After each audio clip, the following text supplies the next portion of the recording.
Subscribe to our YouTube channel and press the bell icon to never miss any update from Samco. Hello friends, पिछले कुछ हफ्तों से हम cautious थे, सावधान थे और इस वीक आपने उसका नतीजा देखा।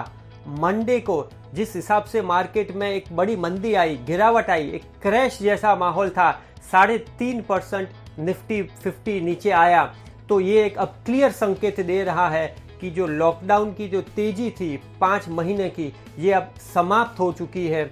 और ये हम क्यों कहते हैं कि रैली समाप्त हो चुकी है? कुछ फैक्टर्स मैं अभी आपको बताता हूँ। पहला, रोल ओवर जो थे वो पिछली सीरीज के बैंकिंग क्षेत्र में, खासकर प्राइवेट सेक्टर बैंक्स 95%, 96% तक रोल ओवर हुए हैं सितंबर सीरीज में।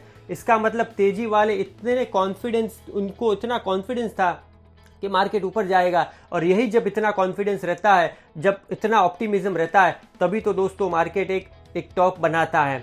अच्छा, दूसरा, एफपीआई बाइंग भी काफ़ी ज़्यादा थी अगस्त महीने में, और लोगों को ऐसा लगता था कि अब तो तेज़ी और भी चलेगी, शुरुआत होगी, निफ्टी 12,000 पहुंच जाएगी। लेकिन दोस्तों आप भूलिए मत, ये सेम एफपीआईज जो फॉरेन इन्वेस्टर्स हैं, वो मार्च अप्रैल महीने में बिकवाली कर रहे थे जब मार्केट नीचे था, तो ब्लाइंडली उन्हें फॉलो नहीं करना चाहिए। और दूसरे, जो नैस्डैक में जिस हिसाब से तेजी का माहौल था, मैं तो बोलूँ था इसलिए क्योंकि अब काफ़ी परिवर्तन हो चुका है और वहाँ भी एक मंदी की शुरुआत हो चुकी है। नास्डैक में आप जो फैंग स्टॉक, आपने नाम सुना होगा, एप्पल, गूगल, फेसबुक, ये 5 शेयर्स पूरे यूरोपियन मार्केट कैप के बराबर हो चुके थे।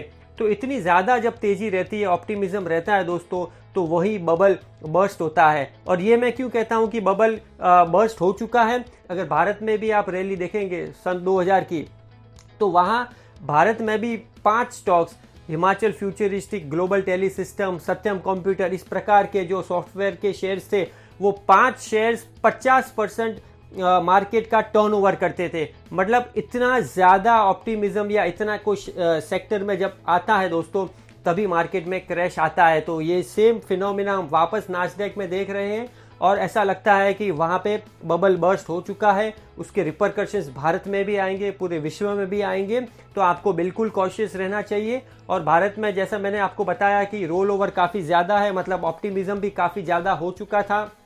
वाइड रेंजिंग डे मंडे को जिस हिसाब से मार्केट में क्रैश आया, ये सारे संकेत देते हैं कि अब यहाँ से लंबा करेक्शन होना चाहिए। आपको हर बिकवाली पे सेल ऑन राइज का स्ट्रैटेजी रखना चाहिए। एज एन इन्वेस्टर आपको नया इन्वेस्ट नहीं करना चाहिए, आपको इनफैक्ट प्रॉफिट बुक करना चाहिए और पैसा आपको रखना चाहिए।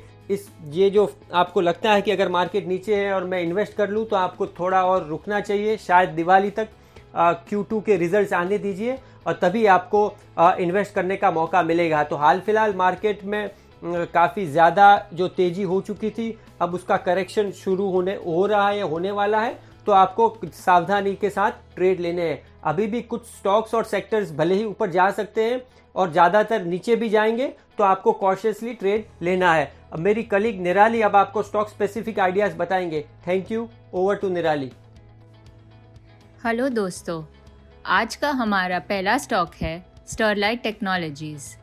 ये स्टॉक ने अपने अप्रैल के बॉटम से 100% से भी ज़्यादा बढ़ावत दिखाई है, और हाल ही में इसने अपना गिरता हुआ ट्रेंड लाइन ब्रेक किया है वीकली चार्ट पे। एक बुलिश रिवर्सल बनाने के बाद ही इसने मोमेंटम पिकअप किया है ऊपर जाने के लिए। अभी तो स्टरलाइट मीन रिवर्ट करते हुए अपने 17 अगस्त के प्राइस गैप के सपोर्ट पे बैठा है। ट्रेडर्स इसे खरीद सकते हैं 185 के टारगेट के लिए 138 के स्टॉप लॉस के साथ। हमारा आज का दूसरा स्टॉक शॉर्ट आइडिया है। अंबुजा सीमेंट 19 अगस्त से लगातार गिर रहा है और अभी ये अपने 50 EMA पे बैठा है। श्री सीमेंट, जो कि पूरे सीमेंट पैक का लीडर है, काफी समय से सेलिंग प्रेशर देख रहा है, और ये दूसरे सीमेंट प्लेयर्स पे जल्द ही ट्रांसलेट होगा। सीमेंट के नतीजे भी डिसेंट थे और ग्रोथ नॉर्मलाइज होने में अभी टाइम लगेगा, इसलिए अंबुजा सीमेंट एक अच्छा शॉर्ट कैंडिडेट है। आप इसमें 1:1 का रिस्क रिवॉर्ड लेके